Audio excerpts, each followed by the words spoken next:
This is Dental All-Stars, where we bring you the best in dentistry on marketing, management, and training. Hi everyone, I'm Alex Nottingham, CEO of All-Star Dental Academy, and welcome to Dental All-Stars. Our guest today is Chris Cuadros from Crossroads Tax Advisors.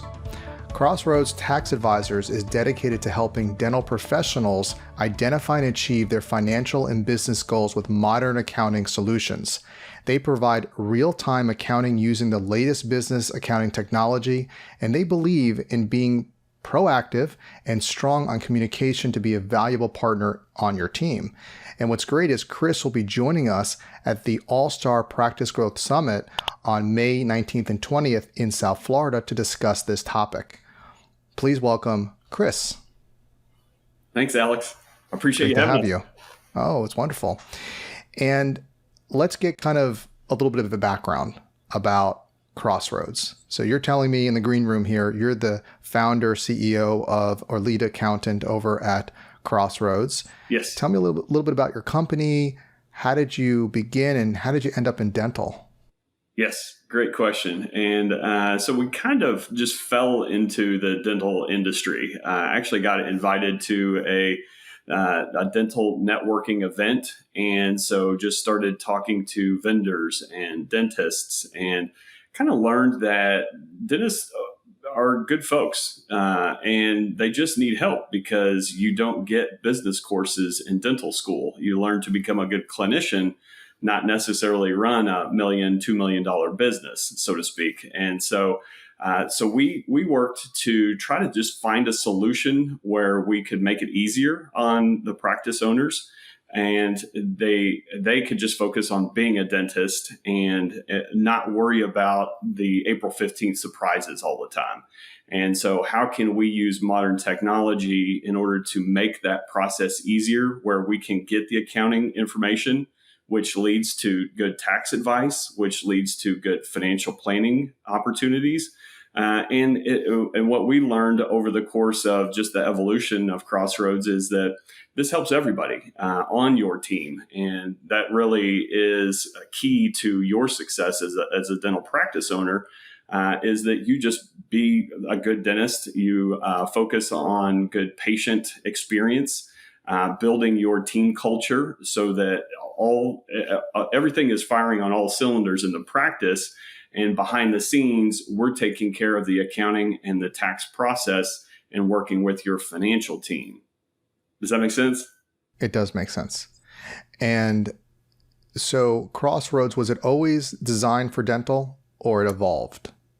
It was pretty early on. We decided to focus on dental. And it was just because, like I said, the good folks just needed help and decided to really focus on that. Instead of knowing a little about a lot, we decided to focus on knowing a lot about a little.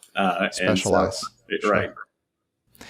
And why is it important and we're going to talk in a moment about some of the tips and tricks to look out for. In general, so I'm a dentist listening, I have accountant. It's interesting. As I was thinking about the questions, I'm like, well, why do you need a CPA? Duh. Of course, every dental office uses a CPA. Right. And if they don't, then that's a whole different can of worms. But right. It's pretty complex that that's necessary. But after that, why a dental CPA? Why a dental specific CPA is important? Yes. How would you answer that? Yeah, great question. And we get that a lot from prospects, is that, hey, I've got my bookkeeper or it's a spouse or an office manager, and I've got my guy or gal that files my tax return. I dump off a shoebox of receipts and they just kind of throw something together. What we've learned is that, we combine the accounting with the tax. And at the end of the day, we have a good, clear picture of what your tax position is going to be in order to be proactive. And so that leads to, having conversations in this summer, if you're having a great year, and that, I guess, the difference of planning. And so that you don't have to reinvent the wheel. You're not just talking about taxes, and that's an important piece, but it's one of many pieces when you're talking about just the health of your dental practice. And Okay. so to know the difference between, loops and a CIRAC is a big deal. So you can have more meaningful conversations when we've already got the basics out of the way and we understand your business model and we've got a good clear picture of the financials with the great accounting processes. Now we're able to have more impactful conversations and try to limit that. And so we have, a mid-year meeting and a year-end meeting with all of our clients where we try to, bring value and get you out the door to go enjoy your weekends or the evenings and go enjoy time with your family, so that we're really narrowly focused on what's important to your practice in those meetings. So just breaking it down, stepping back, what are some of the elements that are important for a dentist around this area of accounting, tax? How does it work together? Or what are the things that I need to be aware of? So certainly we got to file the taxes as a obligation to the IRS. Okay. Yeah. And absent that, that's just filing the return. We're looking to pay our appropriate taxes and not more than we have to. And obviously you were kind of mentioning that there are some nuances that are different. There are certain statutes that go on that I assume you're much more aware of than others in terms of certain depreciation processes and so on that are very specific to a dental office. So what are the elements as a dentist I need to check off my list that I need to be aware of? Filing the return, maximizing taxes. What are some other things that, and we can use you, Crossroads, as like a prototype, and I'm just putting you under the shield or umbrella of a dental specific CPA, and then obviously there are differences between Crossroads and so on. So tell me, what are those things that I need to be looking for and to be aware of? Yeah, and I would say that it really comes down to just the accounting first. First, you have to figure out where the money's coming in, where it's going out, where is there some opportunities to improve overhead. And so we use the KPIs with our overhead. KPIs are key performance indicators. Yes. So the ADA released last year, I think it was May, that the average overhead was 62%. And so, we try to figure out, okay, how can we improve that?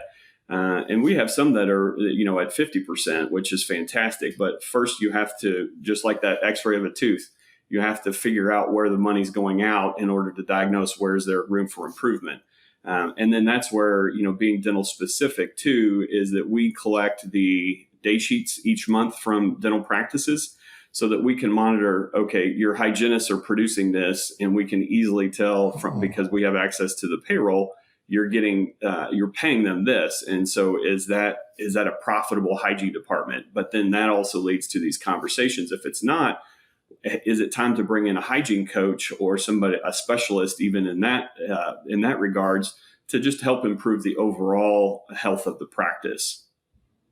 That's wonderful. I like what I'm hearing is that you're really getting down into, right? We know that here are the numbers, but then how are these numbers relate to other practices, a healthy practice? So you were given 62% as the number and you want to improve on it.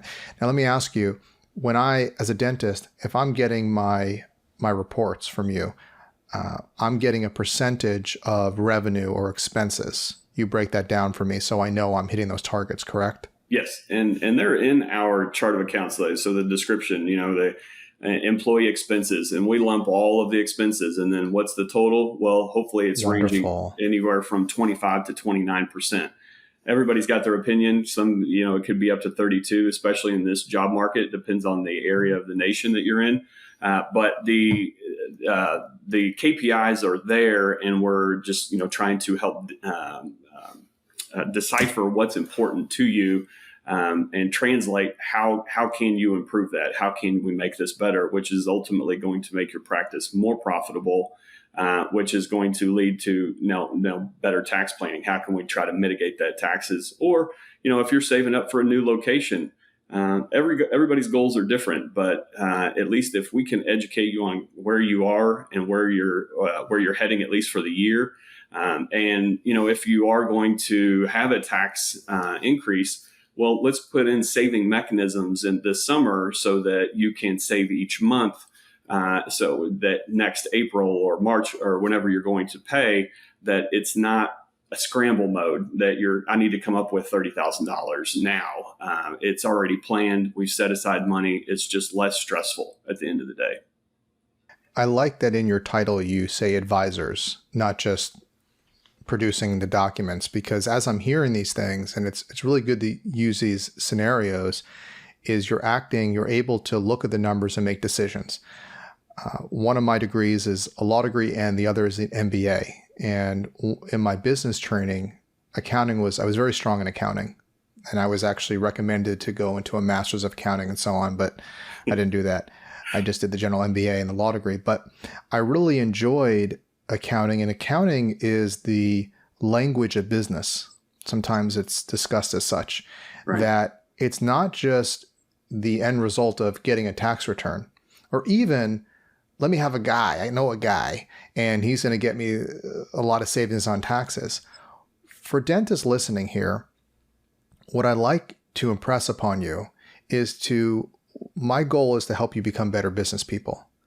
And working with someone like you, Chris, that has the business acumen and understands that and is able to make decisions on it, the dentist is learning and being trained by you how to think about the KPIs and how they relate to something. Because just having numbers that have numbers, just having KPIs that have KPIs is just like having x-rays and not knowing what to do with it. Right. And being educated and being able to make decisions based on the numbers and is very, very important. That's the whole point of it. That's why you see all these great companies, they have chief financial officers, CFOs and others that they got to know this in great detail. Right. And you in your dental practice have to cultivate the CFO in yourself, and using Chris and Crossroads to do something like that where you have that capability. And being a $1 million practice to a 2 million plus, you're at that stage, even, I don't know, $500,000 plus. You need these tactics. You need to start thinking this way if you're going to grow. Because what I really is a big barrier to growth is having this mom and pop perspective, not in customer service. Mom and pop is great. Good, right. Mom and pop, but mom and pop of I'm stepping over dollars to get pennies in running my business, that, I'll save a little bit. And right. just to be honest here, I'm so good at accounting, and my accountant said to me, you're like too good at this stuff and you have to make it look a little less artificial. And sometimes like, I can do my own accounting, and I have, and it's just like, stop it. Okay. It's like the old adage, like a very bad lawyer is one that represents themselves. So even people like myself that are very good at accounting and good at law, I have other people that do it because you need that. Anyways. Yes. I think it's very exciting what I'm hearing. Maybe not the listener gets as excited about his accounting as I do, but I do. I love accounting. It's fantastic. We'll talk about contra accounts a different time. Anyways, sure. Moving along. So all these are important. The KPIs, the percentage. Go ahead. What were you going to say, Chris? No, I was just going to expand that. That's more and more important in today's market, where the DSOs are becoming larger, and it's really forcing the independent practice owners to really you need to run your practice like a DSO. You can't. It's the days of just there's enough cash in the account to cover everything. I'm going to make payroll. That's not necessarily good enough nowadays. When you say DSO, I just want to add this one thing. Yes. What you're really saying is you have to run your business like a business. Yes. That's it. Corporate dentistry, DSOs, whatever you want to call it. Right. Good, bad, ugly. It's just running your business like a business. Yes. That's all. Absolutely. And you can still run your business like a business and provide amazing customer service, amazing patient service and satisfaction, and a great patient experience. They're not mutually exclusive, if that makes sense. No, I think you're spot on there. And then we even went kind of the next step, and how can we make accounting easy for everybody across the nation? And so that's where, we use modern technology to Oh, tell me in about order that. to Yeah. do that. So, for example, all of our software, that our tech stack is apps. So you can run it from a handful of apps on your phone or iPad, whatever. And so, for example, you go out to the dinners with colleagues and so forth, or drinks. You take a picture of the receipt with one of our apps, and that has OCR technology to where now it puts it on our dashboard for our accountants. Wow. It's whatever your favorite local restaurant, how much it was, the business credit card is whatever it is, X123, and so then now they know from a couple extra details that this was drinks with Alex, talking about the All-Star Academy, that then now that comes onto our dashboard. Now we have support for any of the transactions. If you can't remember, what this $100 was to a restaurant, you can go into, our bookkeeping software is QuickBooks Online, but you can look at it anywhere. The philosophy is the same, where you drill down and now you see the support for that. Also, if you're audited, they want copies of these receipts as well, and so that whole process is just automated and made easier. That makes sense. And what would you say are the biggest issues in tax and accounting right now in a dental office? Yeah, it's a great question too. And I would say... Hold on a second. This is kind of fun for the podcast, but it looks like Alexa would like to join us. Alexa, would you like to join us on the podcast? Why don't you mind your own business? There you go. She had something to say about accounting. Back to our podcast. Yeah. So it's just always changing. And so for somebody to be on top of it and also just help you decipher what's really important. I mean, that the Secure 2.0 was just recently passed. I don't know how many pages it was. It was a lot. But really what, in our newsletters, kind of breaking it down to, here's what's really important to the dental industry. And it's retirement plans. There's some energy tax credits. Instead of going into how is it impacting these major corporations or your local grocery store, it's not helping you. And so we're just trying to maximize our impact on the dental industry and really help you trim it down to what's really important to you, what's going to be making impactful. So you talked a little bit about the modern approach, and obviously you can take pictures with your camera, you can log receipts. In terms of return on investment, I mean, obviously working with a dental specific firm is more of a time and financial commitment than just having some random person just do your taxes. Right. Why is that important to do? How do you justify that additional commitment? Yeah, I think it's just in the results. And so typically our first year client will have a 6% increase in revenue and a 8 to 10% increase in profits, with an average of 212% increase in retirement savings. And so where we really see the rubber hit the road is in year two also, where we see a 12% increase in revenue and a 10% increase in the profits. And so, and again, that's just the process of figuring out where money's coming in, where it's going out, putting in systems and processes so that you can focus on growing the business instead of worrying about doing bank recs every month and so forth. And so the proof is in the pudding. In year 1 and 2, especially for those new clients, and then after that, it's maintaining that growth, hitting your goals, whatever they are, and then also just managing the changes. So one example was during COVID. Because we have great accounting, is we were able to go ahead and run cash flow analysis. So when everybody's practice was shut down, hey, we ran what is your overhead. We made adjustments because depending on what you did with your team, there's obviously going to be a decrease in supplies and utilities. And so, for example, so we kind of adjusted those and then said, you have enough cash to last for 2 months, 3 months, 4 months, whatever it may be. So at least it helped doctors, sleep at night saying, okay, I've got a few months. Let's let the dust settle. Let's figure out what the government's going to do with this PPP, the ERC, all of these opportunities, and then try to figure out what's going to be the best course of action. I mean, it was a crazy time, but really what helped our dentists survive that was, they had good accounting. We were right there with them, and so we were helping navigate those ever changing laws and impacting how that impacted their practice. And really what was relevant to them. So, in navigating all those laws, which were, like I said, it was a crazy time, but, our team and our process, it really flourished and helped our clients at that point.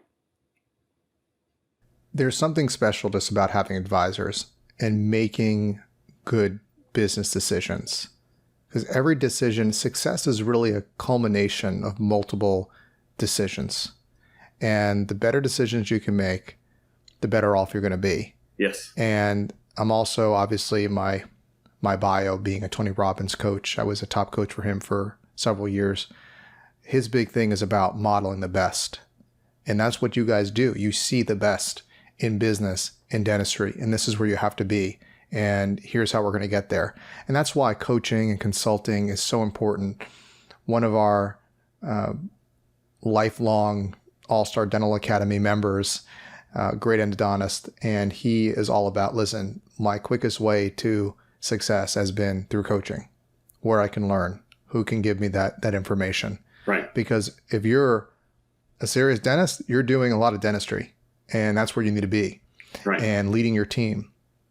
And then you have your advisory team and board to advise you as to where to go next and to get that specialized knowledge. Let me ask you this. What will be one thing that I'm a dentist I can put into play tomorrow that would maximize, I would say maximize that, something that I can do that would help me make some progress on the issue of accounting, of tax savings? What's something that comes to mind that is an actionable thing that I can do tomorrow? Well, one thing is just stay on top of accounting. We've seen too many books that are 3 months, 6 months in arrears, and that just doesn't help you make business decisions. And so, even if your current bookkeeper or CPA firm, it's not all under one roof. At least have the accounting done timely. And so, our clients are done by the 20th of every month. So today we're posting everybody's to their secure portal, all of their January financials, so that now all of the advisors have access to accurate information. And so I think, even doing those books and staying on top of that, there's ways to make sure that they're coded correctly. So you have to have, the accountant or whoever's doing the books, really code correctly. And so I would say, stay on top of that, but then also just rearrange your chart of accounts. So ours, all of the true overhead is in one kind of section, so that it's easily calculated. Every month they can see clear and concise, what is my true overhead. Everything down below that line, so to speak, is either non-cash or discretionary items. And so while they are true tax deductions, that's not really what your overhead is. And so just things like that, where you can easily structure things to clarify what is going on in your business and how profitable is it, I think would be key and easily implemented tomorrow for folks. Does that make sense? That makes a lot of sense, Chris. I love it. And I'm going to put all this information in the show notes as well. But obviously, I encourage everybody to come to the event and see you. If they'd like to learn more about you and Crossroads, what would be the best way to get in touch with you guys? Yeah, that's a great question. And we have a director of business development, Jason Height. And so you could either email info@crossroadstax.com, or you can call our main line, 317-884-3136. Jason is extension 104, and I'm 100. So, or go to our website, crossroadstax.com, and we offer a complimentary CPA checkup, a dental checkup, and we can at least show you the good and bad about your current processes. And hopefully, if Crossroads isn't a good fit for you, at least you walk away with some valuable information that you could implement specific to your practice. So it's a painless dental visit with you. That's what. Well, at least physically painful. It might be mentally painful if you see the numbers and you don't like what you see. Yeah. Thank you, Chris, so much for being on the show. And please remember to subscribe on our YouTube channel, follow us on Apple Podcasts and Spotify. And until next time, go out there and be an all-star. We hope you enjoyed this episode of Dental All Stars. Visit us online at allstardentalacademy.com.